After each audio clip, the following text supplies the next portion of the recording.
Alright, so when you first power up your fridge, you'll get this alarm, annoying as hell. So we hit the alert reset. And then now, in order to get it into the system diagnostic mode, we got to hold these two buttons simultaneously for 10 seconds roughly until the screen goes blank. Once it goes blank, you can release the buttons, okay? And then to start cycling through the different parameters, we hit the arrow down button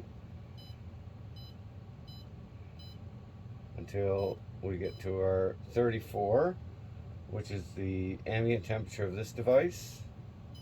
33, the ambient temperature of the main board. 30, freezer thermistor. 29 is the fridge mid-level thermistor, open again. 26, defrost limit switch, open.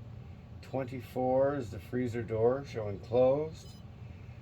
23, fridge door, showing open. 36, the ice chute door, open. 22 is the damper.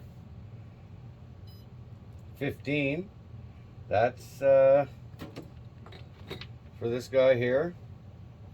And again, to operate any of these, we use the power on off button as basically the enter key.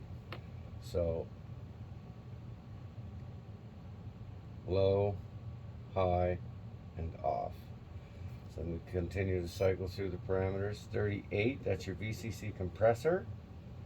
So you can turn that on and off. 41 is your perfect temperature drawer. 12 is the VCC condenser fan. 9 is the freezer light. And again, if you want to turn it on, off. 3, which is your fridge light. Again, on, off. And you can use the up arrow too to go back. But so it's basically up and down through the parameters that are listed on the sheet, and then power on off as your enter key to select. And that's it.